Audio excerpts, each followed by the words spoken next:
Good afternoon, guys and gals, and all you football fans. Welcome to that. Actually, intro sounded a lot better in my head. I actually thought that rhymed, but it didn't as soon as I said it. But here we are. We are here, and we are discussing another magnificent week that has been Premier League football, with a lot of controversies, a lot of interesting results, and possibly Man United back into a strong position to get top four. We have the terrific Graeme Bailey and the wonderful Stu Woolley here to break down all the information with a major touch on Manchester United, but we'll also, like I said, be talking about everything else. So please stick around, get into the chat, get into the comments, and get your thoughts in, and we'll see you back here with us all in 20 seconds.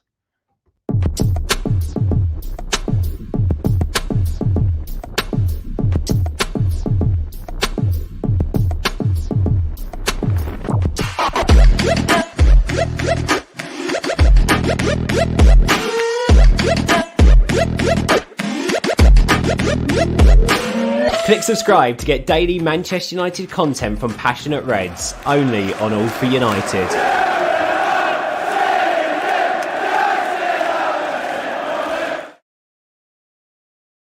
Hello, and we are here, and we are discussing the weekend review with the wonderful Stu and the wonderful Graeme, who is muted. Graeme, if you wouldn't mind unmuting yourself, thanks very much. We want to hear all your wonderful thoughts. And Graeme, the first thing I want to hear from you, because I'm not sure, I haven't got to discuss this with you, but we, in not too long of a time, Manchester United will be playing Middlesbrough in the FA Cup fourth round. And I want to know what your thoughts, before we get talking about the weekend review, let's touch a little bit on the FA Cup with a diehard Borough fan, and let me know your thoughts on actually drawing us. Yeah, it's a really interesting one. You know, we sold out 9,500 tickets. Didn't even go on general sale. Went to the season ticket holders. Luckily, I managed to get 2 tickets for me and my son, Lucas, and we'll be making the journey over the Pennines, and we're looking forward to it. It's just it's an ideal game for us. You know, we're flying high in the league. It's you know, it's one for us. You know, we're in a no-lose situation, aren't we? You know, Chris Wilder can't do any wrong at the moment. It's great for us, and we just hope it doesn't impact on us injury-wise. But apart from that, yeah, we'll be coming at it great guns. We're playing some lovely stuff at the minute. We're playing some great, and head say, boys, we come over full of confidence. We think we can get something from this. We really do. We are playing some great stuff. Yeah, it has to be said. And but is there a case of possibly prioritizing the league? Because obviously, look, I don't want to burst any bubbles here. I don't think you're going to win the FA Cup. I also don't think we're going to win the FA Cup. But but is it a case of, do you think they'll just go full whack at this and just throw everything at the wall? And you never know, have a cause heartbreak for Man United fans around the world, like they did in 2003 when Ronnie Wahlberg scored. You beat us 1-0 in the third round. A bit of a difference then, but do you think it'll be all guns blazing, or it'll be more conservative? I think as we've said when I've been on the show before, we've touched on the fact that we've got a tremendous record at Old Trafford, Premier League wise. We're one of the top 4, aren't we, for taking points? And I think we came back in the days under Bernie Slaven and Rumbelows Cup. I remember coming for a semi-final. We've had some great days out at Old Trafford, and I think Chris Wilder will know that. And I don't think he'll play a weakened team. We've got a lot of players who we brought in, like a Balogun and a Connolly, who need games actually. So a lot of the newer players will come in, and we're getting a healthy squad. I think he'll go full for this one. You know, it's a big game. Obviously, yeah, when the cup run isn't a big thing for us now. We're suddenly from nowhere and with a chance of promotion, and yeah, so we're looking forward to it. Yeah, I think he'll put a full team out. I think he'll put a full team out for this one, Chris Wilder. You just mentioned a player, a future Ballon d'Or winner, which the last thing I'm going to mention before we go talk about Premier League football is, you said Aaron Connolly, the soon-to-be Messi has faltered and Connolly's going to rise. Are you excited by the prospect of having him at the club? Because I know I'm very excited that he is actually going to be playing week in, week out. Yeah, it bolsters the numbers. I think from a purely fan perspective, I'm a little bit more excited about Balogun, purely for the unknown quantity, you know, where I think I haven't seen too much of him. He's coming from Arsenal. There's no recall. But, you know, we've got Sporer as well. We've got Watmore. We've got a whole load of strikers there. And it's just great to have competition. So, yeah, we're excited for him. I think him and Balogun. And the great thing about us at the moment is we're playing this really unusual thing of 2 strikers. Yeah. Whoa, who'd have thought a team playing 2 strikers? It's weird, isn't it? You don't see that very often. So I think we'll come to Old Trafford with 2 strikers, and you won't see that very often at Old Trafford this season. No, speaking of Old Trafford, Sorry, go ahead, Stu. You kind of ruined my link there, Stu, but go ahead. I'm so sorry, but I was absolutely agreeing with Graeme. It's a fluid 3-5-2, isn't it? But a nice static flowing 2 up top, which you don't see anymore. You really don't. And I'm not one for, as you well know, because we've had a conversation, Graeme, a few weeks ago. I'm not one for formations and systems that are set in stone, because you know as well as I do, your starting formation is always your defensive formation. But the way that Chris Wilder, I felt, played at Sheffield United, and he's really bringing that to the fore at Middlesbrough, because I think it went unnoticed with Sheffield United, just how disciplined and free they can be. And I'm talking about disciplined in defence, but free moving forward. And that's where I think you'll cause us problems. And I actually do think your 2 wing backs, well, they're not wing backs, are they? Is it Jones and, what's his name? To have a left, well, we have Taylor, we got Mark Bowler around, but yeah, Taylor's playing there, the old Swansea about the and Isaiah Jones, one of the most exciting players. Yeah. But our best player at the moment is a player you two won't know all too much about, and for me, the best player in the Championship, Paddy McNair. He is playing he's playing like Franz Beckenbauer at the minute. He takes the ball out of defence. Amazing. Yeah. He's the best player in the Championship. He is, guys. My favorite memory of Paddy McNair was when he headed an incredible goal line clearance against West Ham, which is a game we have to discuss, and we're going to discuss right now. Okay, we've had a solid 7 minutes of a Middlesbrough loving. Okay, Graeme, this is what you do to us. Okay, on a Premier League review show. We spent 7 minutes discussing Championship, the best player in the Championship, and the FA Cup, and I take 4% of the blame of that. So, actually, this is a better segue. So, Paddy McNair was epic against West Ham, and were we epic against West Ham, Stu? Was this the best performance under Rangnick? Was this one that gives you hope that we are going to hopefully go on a run? It was the most controlled performance under Rangnick. It wasn't the best, but it wasn't the worst. It was the most controlled. Look, I said on Devil's Advocate last night that I felt Moyes came to play counter-attacking football, was going to soak up as much as he could, and then see if Antonio or Bowen could work some magic and steal a 1-0. I thought that throughout the game, we were never in serious trouble. Yes, we conceded 2 or 3 chances, but you know, any match at any time, given time against any team, you'll always concede chances. Everyone has a kind of dip in the match itself, but I thought we controlled it pretty much from start to finish. I'd noticed a slight change in the way that McTominay and Fred have been operating. I think they were operating more as a tandem this time. So if one, goes forward, one sits quite well, and it seems to work. I thought the reintroduction of Maguire was good for us. I'm still not convinced that De Gea and his overall presence. I'm talking. Sorry, Graeme, you're right. I'm talking presence in the area. I'm not talking shot stopping. There's nobody. I'm talking presence in the area.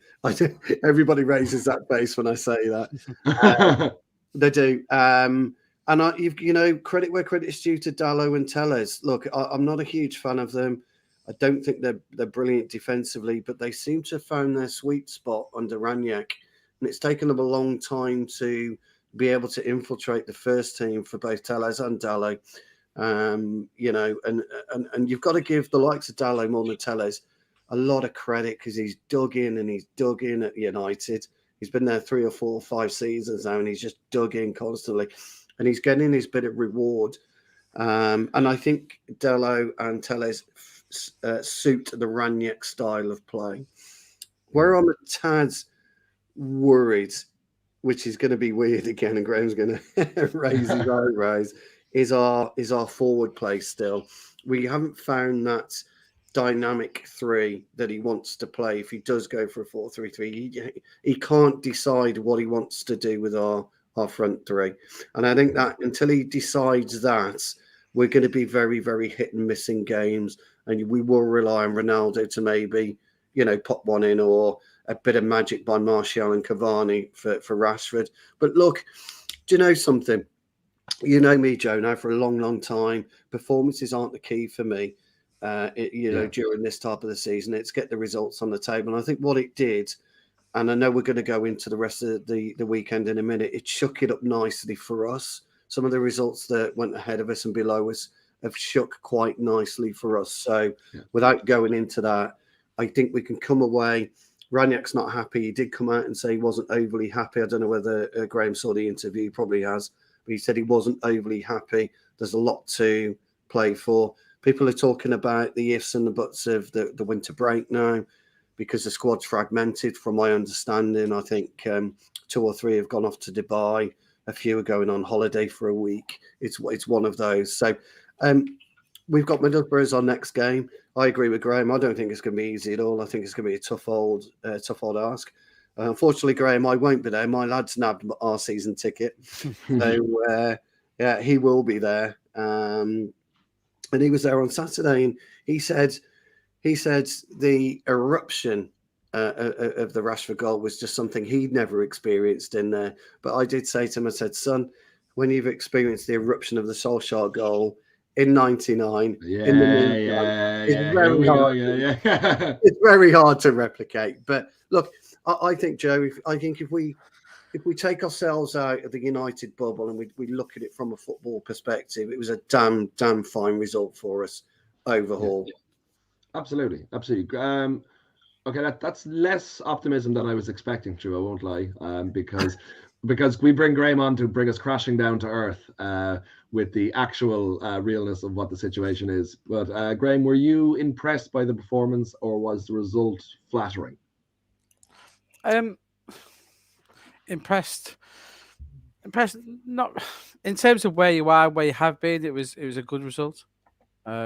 Impressed in the fact that you are Manchester United. No, you're at home to Manchester United. At home to West Ham. You should be winning that game. I don't care where either team is in the league. This is Manchester United at home to West Ham. And I always come at Manchester United from that point of view. I regard them as the biggest club in the world, so you're always going to get critiqued on that. And yeah, it was a good result. But I thought, seeing Rashford in full flow, it's enticing to see what a good manager might get out of you again. I don't rate Rangnick, still don't. He's proven himself why he won't get the job. I think it was a hard-fought win, but I thought the players got him out of jail a little bit. West Ham didn't deserve to lose. I thought it was decent. It was a good 3 points for United considering where West Ham are. But it does little for me to think you're going to get top 4. It just backs up my belief that you won't. Ouch. That's I am very interested to see for myself what way the next couple of weeks are going to go, because I felt Brentford. Is it Thomas Frank? I keep forgetting the Thomas Frank. Thomas Frank. It's on new. Top quality manager, absolutely did wonderful things to Brentford. Was very bitter after losing the way he did. There is a good manager. Yes. Okay. All right. Yeah. He is a good German manager. I agree. But I felt that we came out in the second half and completely bust the game. Obviously, we were 3-0 up, and even when we conceded at the end in the past few seasons, I would have been like, "Oh God, we're going to fall apart." But I felt there was a bit more solidity there, and I thought, depending on how the West Ham game, I think would tell how the rest of the season would go. And I feel like we are going to get to a place where we are going to grind out results. I think the actual play is not going to be much better, but I think we're just going to get more positive results and will lead us. I think we might claw our way into 4th place, because, and you have to also look. I don't think we'll move on now because obviously we've spoken enough about United. We've talked a lot about Middlesbrough, but there are happening games. But we've got to speak one more minute about Man United yet, because we've or else we've got to do one more minute. United. Okay. What I would just say is I think Graeme's take on it's exactly the same as mine. I was just trying to be a bit more positive about it, but I also think Joe's right. I think we will grind those results out now. I think it will be a grind to the end of the season. There won't be any free-flowing football or anything of that nature. And I think, depending what the board decide to do, I've read a few bits and pieces this morning that the process is now underway about who we're going to get. And the thing about it is, and the worst part about the interim is, if we do go ahead and get what's his name, Basuma Kamara, is it? Basumba Kamara. Yeah, we're seeing, and I think your game at the weekend. So I think it just sums up why United shouldn't be doing business this month. I was about to say, yeah. And until Boubacar Kamara, he's okay. Is he much better than McTominay and Fred? No, he's not. He's not. You should be the guy at Monaco, Tuchemani. That's the sort of players you should be going after. If you don't even know who your manager is going to be, and obviously we think it's probably Ten Hag or Pochettino, but they're different managers. You don't go. What's the point in signing anyone in January who's not a massive upgrade? And Kamara's okay, but he's not a massive upgrade on anything you've got. He really isn't. What's the point in doing it? I agree. But isn't it in modern football that now we're getting to a stage at most clubs where the director of football or whatever that equivalent is buying players to suit the style that they want to play while bringing in that manager as well. So the manager suits the overall vision of the club, and so they're bringing in players that ideally will suit what they're trying to do, and then the manager has to fit that. Well, no, it can be the way of there's a certain way to play, and Ten Hag and Pochettino both will do that, and the way they can have different opinions. Where normally Pochettino or Ten Hag will say, "I need a right back," and then it'll be down to. I don't agree with the fact it's up to the director of football to tell the manager you need a right back. It's up to the manager to say, "I need that position." All the other days would say, "I want." That certain player. I want Ten Hag might want the right back at Ajax now. He's on the Bosman. No, it's not his job to specify the players particularly, but it's for the positional sense. So, but in terms of that, as you mentioned, there's links with Kamara and the fans are getting excited because of the Lingard stuff, which we'll talk about in a bit. But I think United have got enough there. Unless you go out and sign in Ousmane Dembele or someone of real high quality in this window, you're not going to improve things. So keep your money tight, and then let's see where the summer brings us. Can I ask you a question there, Graeme, about this? Because I'm quite surprised that there's been not more movement with this being a World Cup year. And the only reason I say that is I think you've got very little time to play yourself into a World Cup squad from August onwards. So I'm surprised there's not been more movement of bigger players. But I did read, and you correct me if I'm wrong here, I did read there's something like £1.5 billion worth of talent about to go on a free in the summer with contractual situations. And I'm wondering, where is that the issue, do you think? No, I think it's the issue with you've got likes of Lingard, Kessie, Pogba, and Mbappe. And there's four top class players, and so I think the COVID situation at the minute, Stu, I think it's impacted massively on the transfer market. It's impacted on players being allowed out on loan. United, obviously, we'll talk about Lingard in a minute. United are hesitant to let some players out, as they all are. We're seeing Tottenham, Chelsea. If there's another COVID strain, touch wood, nothing happens. But in March, if we see another big COVID strain, and all the squads have let their best substitutes out on loan, then they're going to be in a proper sticky situation. I think that is on their mind as well. And the players have got this power, Again, we'll touch on Jesse in a minute, but and Mbappe and Haaland, etc. The players have got the power now. It's all very well. We're seeing Barcelona saying to Dembele, "Oh, yeah, we're going to sell you this month." Well, you're not. It's up to Dembele. If Dembele doesn't want to move, he won't be going anywhere. So it's a lot of player power is taken over, Stu, and the same with Kamara at Marseille. There's no guarantees that he wants to move this month. That £10 million fee, I imagine his agents are probably suggesting to United and whoever else is interested, keep all that 10 million and put it in our pocket in the summer. And actually, Graeme, you brought up a point that we're going to bring up in a little while, but I suppose we can touch on it now, which is the Jesse Lingard situation, because you were covering the Newcastle Leeds game. You were at the game on the weekend. We will go into discussing where you feel Newcastle are, because that's always a hot topic. I know where I want them to be next season, and but where are we on the Jesse Lingard to Newcastle front? Yeah, it's very similar to a few. Newcastle have been chasing him for quite a while. They've been in talks with United throughout. There isn't an issue here where Jesse Lingard's situation is he was always of the opinion that he might try and stay at the club, win a new deal, if possible. If not, he'll see his contract out, and then I've been told he's more likely to go abroad than maybe pursue a West Ham or Tottenham. But he's not in a hurry. He's still in England.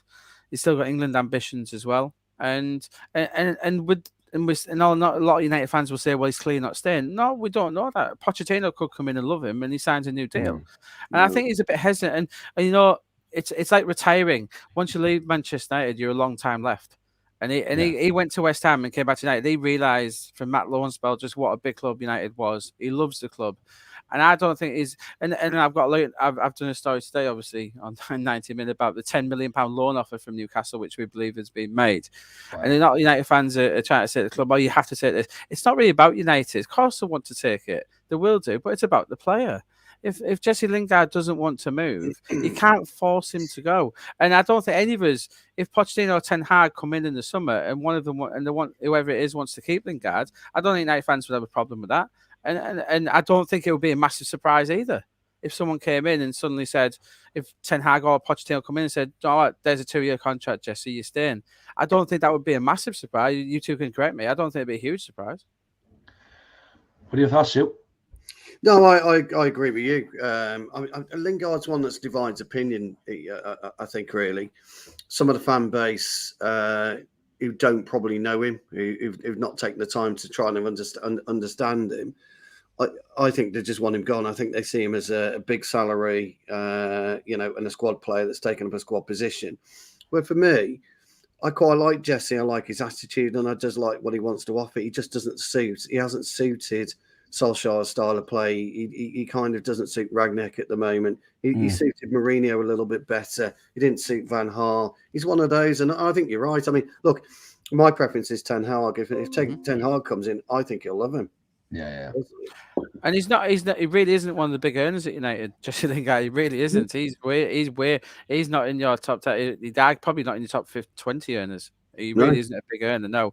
And so I think a lot of, he's not rushing into this. It's not just about money for Jesse. It's a big move coming up for him next. And I think you have to respect his opinion. But yeah, the two clubs can agree all they want. It's up to Jesse this. Does he go? Yeah. And it's a loan, because then if it's a loan rather than a permanent, if it's in theory a loan, there is an avenue back to United for him. In theory, we know that it probably isn't. It's probably he's done and dusted. But if in theory he goes to United, to Newcastle, scores 10 goals, then could he come back? So if you call it a loan rather than a permanent transfer, it's a slight window, but it may be, because if it's a permanent, he's gone. But if you call it a loan, just in theory, then it may leave a little window open. He goes to Newcastle, 10 goals, 10 assists. You probably want him back anyway. Exactly. Yeah. Graeme, so tell us, are Newcastle going down? Well, performance-wise, they should be. I've watched them obviously very closely. They've been awful throughout Eddie Howe's tenure. They were awful, to be honest. They were awful on Saturday. Leeds should have beaten them. They should have. If Leeds had a striker, they had Dan James up front who ran his socks off. Rodrigo, who put in, for a £28 million player, put in one of the worst performances I've seen from a £28 million player. He was playing in a strange position. But they dominated the first half, and then Newcastle took the chance. Kieran Trippier was outstanding. He was excellent. It's still bemusing me why United didn't take him. I think he would have solved a lot of ills for United. Yeah. It's an interesting. I thought that they'd be done and dusted if they lost that one. They put themselves right back in the frame, Joe.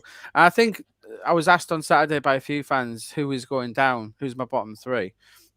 I think it'll depend on what Newcastle do in the next, what we are now, 7 days. It'll depend on what Newcastle do.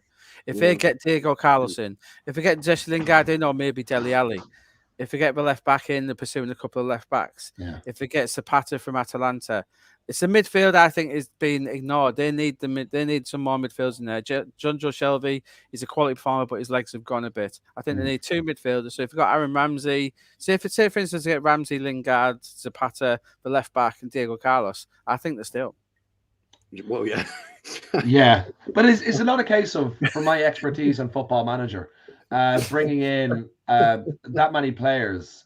I know, obviously things aren't great at the club already, but they just don't have. I don't think they just don't have the quality to stay up. I also think they don't have a quality enough manager to keep them up. And for me, it always confused me why, they went from Unai Emery, who I was he'll get you mid-table no matter what position you're in, to Eddie Howe, who was completely different manager, who I don't think is a Premier League standard manager. I think he should have gone. It's strange how you like Rangnick and Solskjaer, yet you can recognise an inadequate manager at Newcastle, Joe. I don't need this right now, Graeme. Okay, you might have glasses, but I have rose tinted glasses melded into my skull. Okay, I think the problem for Newcastle is they're on the tipping point now of what to do, aren't they? Do they plan for the Championship? and then go all out, balls out, win the championship, and then plan for this, for the Premier League in 2 years' time? Or do they try and stay in the Premier League? But to try and stay in the Premier League, as you quite rightly pointed out, Graeme, you've got to put a ton of money into it. Yeah. Now, look, we all know it's an irrelevance now with Saudi Arabia behind it. We know it's an irrelevance. What's 200 million quid to that family? I mean, they have to push them. I wrote a piece on this, Stu, afterwards, and they've got to back the manager now. I think what they've done so far is hugely disappointing. They've basically negotiated one deal since they came in, the new owners. Yes, they signed Chris Wood, but that was on a release clause. So any of us could have done that. It's a release clause. They've negotiated Trippier, but they took over October, November. They've had 2.5 months at this, and they've negotiated one deal. It's not good enough. And I think, as much as I agree with Joe, I don't think Eddie Howe was the right appointment. I think he's been let down so far. I completely agree with you on that. But I think the worry for Newcastle fans, and I hope they're very worried, is this should be the opposite. I should be saying I was going to say that about something else, but do you think the Leeds result, the 1-0 win, has kind of whatever deals they're trying to get over the line? Are they kind of looking back going now? Oh, I think they're going to stay. Like they're looking at a slightly brighter outlook. I think it probably helps with the player acquisition. Maybe if Jesse was in two minds over the weekend, it probably helps that you can still only their point of safety now. It obviously help if they got beaten at Leeds and they were adrift. That's not going to help them at all. But I think some of the deals it probably will. And the fans, they're cock a hoop at this morning, so they should be. They've got real hope now. And because Watford, we understand they're replacing Claudio Ranieri. So what's all that about? Yeah, Claudio Ranieri is getting sacked at Watford. There'll be a new Watford manager before the weekend. Before their next Premier League game. Yeah, Claudio Ranieri is gone, and so we'll see what happens there. Burnley and the like Norwich having a great run, but Newcastle. I said what they do next 7 days will decide the Premier League relegation battle. It's as simple as that. I agree with you on that. And guys, wherever you are watching this, please tune over to the YouTube, follow the stream there, get into the comments and get your thoughts on that revelation, on that Ranieri's getting sacked. Honestly, it doesn't surprise me. Watford, change managers more than I change shirts. Do you know what I mean? Like they, like every other week, and he just wasn't getting the results. I thought they were playing well enough, but he should never have gone. He should never have gone. I think as soon as they have their next manager confirmed, they'll confirm his departure. But I think he found out Saturday at some point that he would be relieved of his duties. He was in the running, Graeme? Yeah. Any names in the running? There's quite a lot. Did they go back after one of the old hands? Do you maybe go to Slavica Jukanovic, who's available again after his? I think he'd be a very good appointment. Do you go for a Tony Pulis type character just to keep you up? Do you go for a Lampard? I don't think he'd take the job. Big Sam. Well, yeah, exactly. Sure. And you can't rule anything in or out. The Watford are an interesting club, as Joe says, the way they do it, and the way that club is built, they are built so you can lift the manager in and out. They are built on a foreign plan that you can take the manager in and out quite simply. And obviously they use it they use it to common effect, as they do it quite a lot. But we'll say it could be an unknown. They've got obviously with Gino Pozzo in charge, Udinese manager boss as well. They have a very wide net, and it could be anyone. It really could. Yeah. Fun. But speaking of fun, we can't go anywhere without a bit of VAR controversy. So we're going to kind of meld these into one. Obviously, Spurs lost at Chelsea to the surprise of absolutely no one, because I was going to say, Chelsea could be winning in League Two football, and Spurs could be 4 times winning the Champions League in a row. But if they play at Stamford Bridge, they're going to lose, and they're going to lose well. But there was, I think, a couple of very one, it's a specific controversial decision, which was Harry Kane's disallowed goal, which would have put Spurs 1-0 up, which would have surprised me. But where do you stand on that? We'll go to you, Graeme, first. Was it a foul? I think it was a toss of the coin. If it had been allowed, I didn't really have an issue. If it disallowed, I could see. The problem with VAR and all this is when you slow everything down, it always looks worse than it is. In real time, was it a foul? I don't think it was in real time. it always looks worse. I think if that was at Tottenham, it had been given, because it was at Chelsea with Thiago going down, and obviously that made for you two very happy, no doubt. Yeah, well, for us, Graeme, you're absolutely right. And I mentioned this on the Devil's Advocate last night. We needed Tottenham to lose, because Tottenham are a bit of an issue for us at the minute, as you've alluded to there. But I'm with you on this one. Absolutely, I'm an old school footballer. Get on with it. I thought Silva was quite clever. He was waiting for the touch, and I think, like you, I think he went down way too easy. And I exactly agreed. If it was Tottenham Hotspur Stadium, the goal stands. I think he knew. He was balance wise. He knew he was missing the ball, so he may as well go down and try and get it. And it worked for him. And then to make matters worse, he pops in with the with the second goal, doesn't it? But look, I don't think Tottenham scoring would have changed the outcome of the game anyway. I thought Chelsea were a far better side. No. I think they went for a point, didn't they? But I think Tottenham went for a point. They were decent in the first half, but that caught them. Ziyech.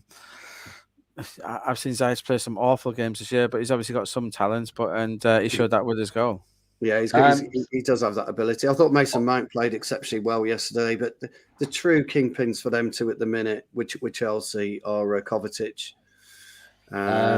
Sorry, just someone's coming in with a comment here that I feel like we need to get to, because it is about, it's a transfer news and it's about Jesse Lingard, but it's there is growing confidence Jesse Lingard will arrive at Newcastle this week, even though Man Utd are yet to formally accept their bid, from Luke Edwards in Telegraph. A source on Monday says it's looking more likely Jesse Lingard will be allowed to go because of numbers involved. I'm guessing that's the amount of money. So it seems that, and it's from Luke Edwards as well, so it seems that if you just put enough, dump trucks of money at certain driveways. And obviously, I'd like to add a part. Obviously, you've read my story, Joe and Stu. You will know that as part of that deal, they won't just be, if it was a loan deal, and as we say, it looks like it is, they wouldn't just be taking over Lingard's contract; they'd be doubling it and more. Exactly right. So he would be getting compensated, and there would be option there for him to sign on a permanent deal. But I said, if it is a loan, and I think United might be very clever in making it a loan. And it's my personal feelings. I haven't had this confirmed, but it does, and that's why I didn't put it in the story. But from what I believe, there might be that little window, little chink of light, that if he does go to Newcastle, keeps him up, scores 10 goals. Because look what he did at West Ham, and then the majority of United fans were clamouring to have him back. Obviously, Ollie didn't buckle. He didn't like the play. He never did. Obviously, he was forced to say things to keep him sweet in the press. But, he didn't rate him as a player, and that's fair enough. But I think if he goes to Newcastle, keeps him up, bangs in, as I say, 10 goals, 10 assists, gets back in that Gareth Southgate's England squad, then I think there's a chance he stays. But it's a big effort. Absolutely. Yeah, Graeme, exactly. Just on the general transfer front, what big move is there? Well, first of all, is there going to be a big move that happens this January, and which club, and can you name a player who could be that is on the move? I think it's, as Stu said, not a lot of clubs are going to spend huge amounts of money in this window because of the COVID stuff. Because if COVID kicks in again, they'll lose fans. The clubs have to have their reserves. They lost a lot of money last year, an awful lot of money. United may go out and buy a Hidara or a Kamara. I'm not saying they can't. I don't think they should, but they might do something like that. They might do a Hidara, and I think that'd be telling. If they went and signed Kamara instead of Hidara, then I think that tells us where. Maybe not just where Rangnick is, but where John Murtough is as well in terms of the club. I think Traore, Tottenham are desperately trying to get that deal done. We saw yesterday he would suit them down to the ground. So we'll see where that one pans out. It's going to be Newcastle, a lot of it. It really is, guys. We've seen the talk of Arsenal and Vlahovic. That's not how. From what I'm being told, Vlahovic will demand a move to Juventus, so he won't come to England at all. And to be fair, Vlahovic's agents came out and flew to England in December to talk to the clubs, all the top 4 and top 6. Most of the clubs, from what I understand, they weren't convinced that Vlahovic wanted to come to England. It's what United did with Varane, where before getting involved, they made sure they double-checked. I think after the Dybala situation with United and Tottenham, where the clubs were used and abused in that deal, I think there's been a lot of extra work gone in by these clubs. And even Dybala now, no club in England believes that Dybala will leave Juventus on the free transfer. Yeah, they don't believe it until it happens to you. You know, they don't think it's going to happen. And the same way, suddenly, if Mbappe said, "Oh, I'm available, do you want to make me an offer?" They wouldn't believe it. They know he's going to Real Madrid. The clubs aren't silly. They're not going to get used like they did. And even with who was it, Leon Goretzka, United got used by his people massively. And so I think United have learnt a lesson. The other clubs off it as well, where the English clubs will not be making offers unless they're firm about this. And so we heard Vivic to Juventus last night. Actually, we were on live, and somebody who was on the show apparently was talking about it last night. So yeah, I think it's pretty much a done It was deal. never a contention for Arsenal. I think if City or Liverpool come in from the summer, may make him think again, because he's one who isn't out of contract. But it's one to look at. I don't believe there's going to be any huge ones this January, Joe. There might be a few big loans. We might see Dele Alli go, Jesse Lingard, but it's probably going to be Newcastle centric in terms of what's coming in for England. Yeah, I agree. Cool. Okay. So we turn now to, I guess, you could somewhat say a surprising result this weekend, which was Man City and Southampton, which was the 1-1 draw, which were an incredible. I've absolutely loved what was it, Kyle Walker-Peters? It was him, wasn't it, who scored the first goal? It was an absolute beaut out of nowhere, and very, very surprising. But is this, and with Liverpool controversially winning, I'm going to make sure that is screamed out, they controversially beat Crystal Palace. Is there a little hope for maybe a two-way title challenge? We'll go to you first, Graeme, on this, or is just a slight blip for City?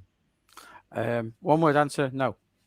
The title's done. I'm with you. I agree. The engraver can get started once he's finished doing Forest Green's name on the League 2 trophy. He can start on Man City. The league is done. And if we're talking VR, if that Stuart Armstrong challenge is not a red card, what is VR there for?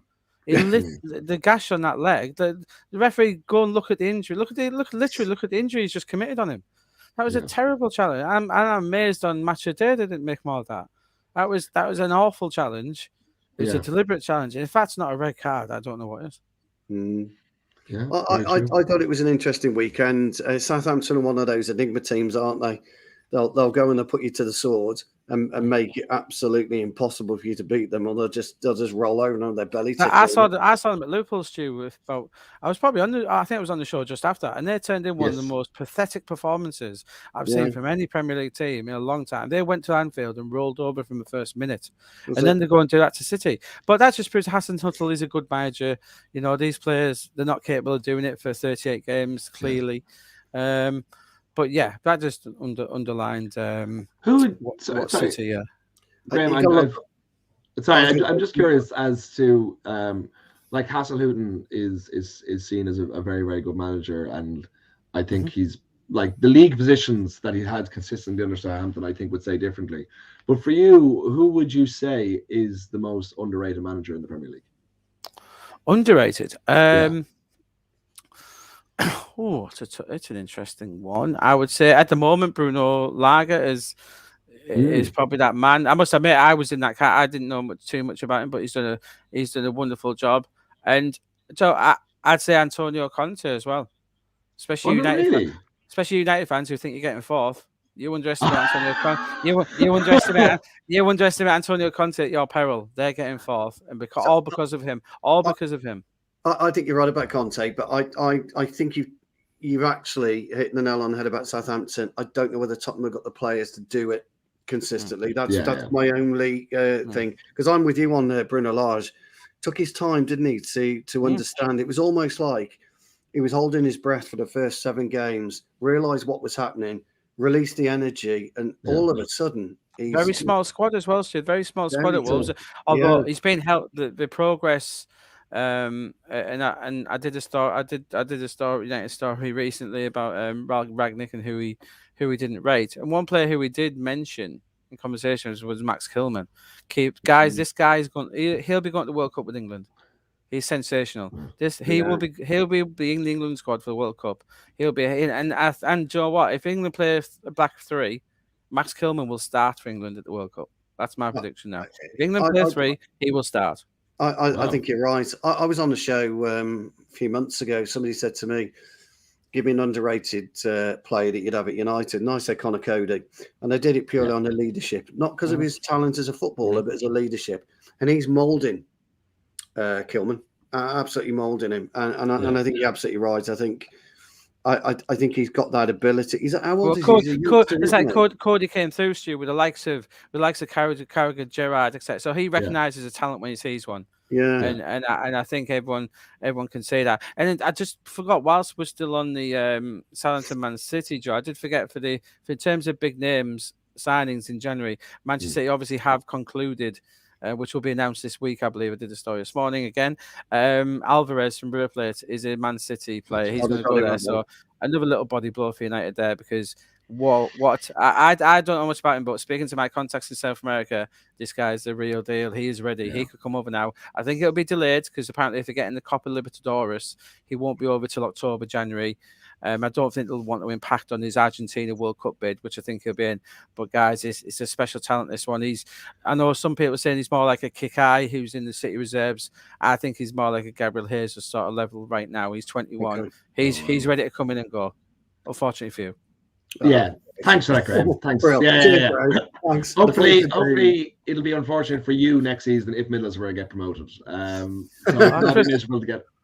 Hey, I tell you what, if we get promoted, I'll tell you now, Joe, if we get promoted, you'll be closer to Middlesbrough than you will be to Man City. Why do you give me so much pain? Actually, I retract that. I would say that if you do the right thing, and bring Pochettino in, you will be closer to City. I guarantee. I know what I say. If you bring Pochettino on, you'll be within single figures of City, I think. Well, that's a big shout. Let's hope that is the case. Yeah. Unfortunately, that may be 9. It may be 9 points, but you take it, wouldn't you? You would right now. Yeah, look. I think that shows how far we have fallen. And guys, I think on that revelation that Graeme believes that we can come at some mad universe within 9 points of but you've got the team's there. The team's there. You don't. I'm not of this belief, guys, that you need major surgery. Look at the odds. Look at what you did last summer. Pochettino could come in. He can turn Greenwood, Rashford, Martial will probably go. You just need that. I think Shaw's fine, maybe even 1%. I think you're 2 or 3 players away from challenging. I believe that. 3 players away, yeah. But that's not a lot. And you make a good point about Greenwood, because my worry about Greenwood is he's on that cusp of falling away. 100%. So he's the best for me. He's the best young forward in world football, arguably. Yeah. He is. I talked about Alvarez. I don't think you need Alvarez because Greenwood's better. Yeah. He's better than him. Greenwood is an amazing player. And imagine what Pochettino can do with Sancho, Greenwood, Rashford. That should be your front three for the next 10 years nearly. Yeah. You've got the ingredients there. You might be able to keep Pogba if he comes in. You don't have to bring him in. But imagine Ruben Neves playing under Pochettino. I think it's... And even... I agree with you. I like Ten Hag. I'm not wholly convinced. You know, obviously, everyone will say Pochettino wins the La Liga. He wins Liga 1 with PSG. That's not a big deal. But Neves winning the Dutch league with Ajax and bringing on youth players at Ajax. But, yeah, exactly. But buying a player like Anthony is a huge thing at Ajax, and I think that is in Ten Hag's favour because he's one of my favourite players in Europe at the minute. Yeah, so I was talking about Pogba just briefly. I just think right now he imbalances us. Just, you know, he comes in. Obviously, don't look. I'm not talking about him as a player here. I'm just saying as an individual, he imbalances our team at this point. I just don't see how Ollie couldn't use him properly. I don't think Ragnick will be able to. But I'd love to see Pogba in that quarterback role doing the Pirlo thing. So he'd be amazing. Just say, listen, we know you can probably go and score a hat trick on Crate 3, but we want you to be our 9 out of 10. We want you to be our Kante. So you go on the odd one, sit there. I think he'd be wonderful at that. So do I. That's where I see him. As well. Well, let's just wait and see, guys. We're coming up to the end of the show. Massive thanks to Graeme for coming on again. It's always a pleasure to talk to you, Graeme, and it's always great when you just find those little opportunities to shoot down the club. Obviously, I hope you'll be on the preview show next week for the Middlesbrough game. Hopefully. Yeah, you better believe it. But if the result goes the way you wanted to, you might never be on the show again because I don't think we could go a day without you bringing it up. He's going to go preview and review if they win, isn't he? If they win. Well, as long as you show the highlights, you show the Emerson goal, Juninho, the Benny Carboni when he scored. There's plenty of Middlesbrough highlights at Old Trafford for you to show. There is. Well, and we'll ignore all of them. Thanks so much, Graeme. Stu, you're a gent as always. Thanks for being on.